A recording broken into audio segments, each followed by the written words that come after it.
Sebelum melanjutkan, jangan lupa subscribe dulu, terima kasih. Bab 87 Sekumpulan Sampah Tak Berguna. Jadi dia adalah kepala keluarga Su. Setelah mendengar perkataan pria berjubah hitam itu, Guan Xilin kemudian berhasil mengingat siapa dia. Keluarga Su seperti keluarga Guan, kedua keluarga itu hanya dapat dianggap sebagai klan keluarga tingkat menengah di kota Bulan Berawan. Namun keluarga Su tidak banyak berurusan dengan keluarga Guan dan meskipun Guan Xilin tidak pernah bertemu dengan kepala keluarga Su, di antara keluarga-keluarga bernama Su di kota Bulan Berawan yang memiliki pengaruh besar, hanya keluarga Su itu. Apa maksud kepala keluarga Su dengan membunuh orang-orangmu? Mungkinkah ada kesalahpahaman di balik semua ini? Meskipun itu yang dia katakan lewat kata-kata, pikirannya berputar dengan kecepatan tinggi. Dia menduga bahwa masalah ini pasti ada hubungannya dengan Feng Jiu, tetapi dia tidak berani mengakuinya langsung saat itu. Sedangkan untuk lelaki tua berjubah abu-abu, Guan Xilin merasa dia lebih aneh lagi.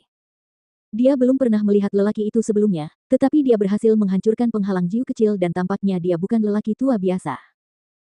Ketika dia memikirkan hal itu, dia bergerak mendekati Leng Hua di belakangnya dan berkata dengan suara rendah, "Kamu menemukan kesempatan untuk melarikan diri. Jangan biarkan mereka menangkapmu." Meskipun Leng Hua agak bingung, dia berhasil menenangkan dirinya pada saat itu. Selama kurun waktu terakhir, tubuhnya telah dirawat hingga pulih sepenuhnya dan tubuhnya telah terbentuk dengan cukup baik. Namun, dia tidak pernah berlatih kultivasi apapun dan sama sekali tidak mampu beradu pedang dengan orang-orang ini. Jika dia tetap tinggal, dia hanya akan mengalihkan perhatian tuan muda dan dia mungkin juga menemukan cara untuk memberitahu nyonya dan kakak perempuannya tentang hal ini. Setelah memutuskan hal itu, dia mundur sedikit. Salah paham. Hahaha. Benar-benar salah paham. Kepala keluarga Su tertawa terbahak-bahak sebelum akhirnya berhenti dan tatapannya yang haus darah dan jahat tertuju pada Guan Xilin. Putraku, saudara keduaku, beserta dua tetua keluarga suku dibunuh oleh tangan wanita malang itu dan kau pikir itu bisa diselesaikan hanya dengan mengatakan bahwa itu hanya kesalahpahaman. Bukankah kau terlalu naif? Seperti yang diharapkan. Hati Guan Xilin hancur. Jiu kecillah yang membunuh orang-orang dari keluarga Su. Namun, kapan ini terjadi? Bagaimana mungkin dia tidak tahu apa-apa tentang itu? Di mana gadis malang itu? Bawa dia ke sini untuk dihukum mati. Kepala keluarga Su berteriak dengan suara berat, tatapannya melihat ke sekeliling. Bahkan setelah membuat keributan besar, selain Guan Xilin di halaman, dia hanya melihat pemuda lain yang tidak memiliki kultivasi sama sekali. Kepala Su, kita berdua sudah sepakat untuk ini. Untuk tidak membunuh mereka terlebih dahulu setelah menangkap mereka, lelaki tua ini ingin bertanya di mana dia belajar memasang penghalang seperti ini. Suara lelaki tua berjubah abu-abu itu berat, dan dia tampaknya telah menargetkan penghalang yang dipasang Feng Jiu di tempat itu. Apa yang telah kujanjikan, Yang Mulia, pasti akan kutepati.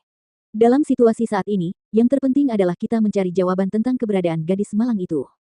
Segera setelah mengatakan itu, dia memerintahkan, tangkap mereka berdua. Lari!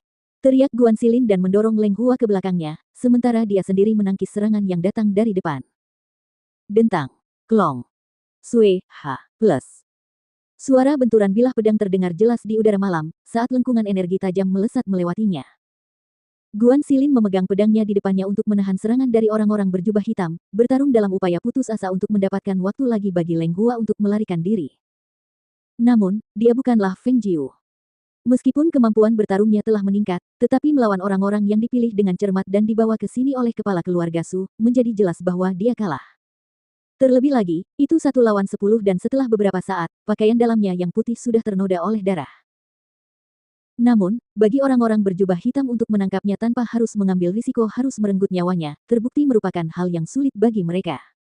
Oleh karena itu, kepala keluarga Su setelah memperhatikan mereka beberapa saat, berteriak.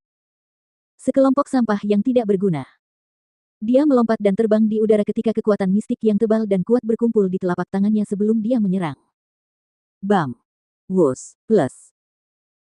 Guan Xilin terpental akibat serangan telapak tangannya, dan pada saat yang sama tubuhnya terlempar ke belakang, seteguk darah muncrat keluar dari tubuhnya dan sebelum dia sempat berdiri setelah jatuh ke tanah, hampir 10 pedang panjang telah ditekan ke tenggorokannya, tidak memungkinkannya untuk bergerak sedikit pun.